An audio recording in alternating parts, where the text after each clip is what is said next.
বে টার্মিনাল নির্মাণে 7 বছর আগে 67 একর ভূমি বরাদ্দ পেয়েছিল চট্টগ্রাম বন্দর। এবার প্রকল্পটির জন্য আরও 500.7 একর সরকারি খাস জমি বরাদ্দ দেওয়া হচ্ছে। শুরুতে জেলা প্রশাসন এই জমি 1241 কোটি টাকা মূল্যে নির্ধারণ করেছিল।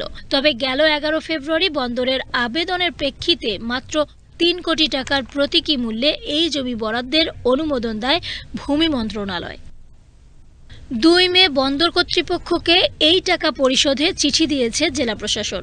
চিঠিতে কাট্টলী, আগ্রাবাদ ও পতেঙ্গা সার্কেলের অধীনে বরাদ্দকৃত ভূমির বিস্তারিত তথ্য দিয়েছে জেলা প্রশাসন। চিঠি পাওয়ার 90 দিনের মধ্যে বন্দর কর্তৃপক্ষকে এই টাকা পরিশোধ করতে হবে। ইতিমধ্যে আমরা প্রায় 500 একর জমি নৌ পরিবহন মন্ত্রণালয়ের মাধ্যমে বিশেষত চট্টগ্রাম পোর্ট অথরিটিকে বে টার্মিনালের জন্য আমরা বন্দোবস্ত দেওয়ার জন্য আমরা নথি পাঠিয়েছি।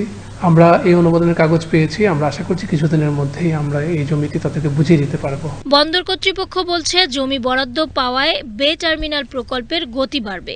প্রকল্প যত দ্রুত চালু হবে বন্দরের সক্ষমতা তত তাড়াতাড়ি বাড়ানো যাবে। ইতোমধ্যে এই প্রকল্পের বিভিন্ন কারিগরি দিক নিয়ে যাচাই বাছাই চলছে বলেও জানিয়েছে বন্দর কর্তৃপক্ষ।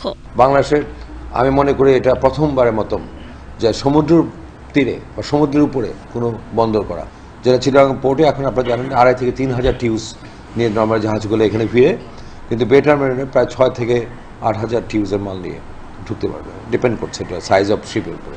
ব্যবসায়ী নেতৃবৃন্দরা জানান, যেহেতু জোয়ার ভাটার উপর বন্দর নির্ভর করে, তাই বে টার্মিনাল হলে বহির্নোঙরের জাহাজ থেকে মালামাল খালাস করা যাবে। যেহেতু এটা জোয়ার ভাটার উপর নির্ভর করে ওই টার্মিনালটা চলে, আমরা বে টার্মিনাল যখনই ওইটা অপারেশনে যাবে তখন আমরা দিন-রাত 24 ঘন্টায় আসলে কিন্তু এখানে অপারেশন কার্যক্রম।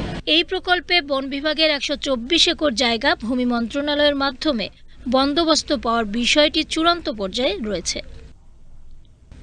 সীমা শারমিন, বাংলাদেশ টেলিভিশন।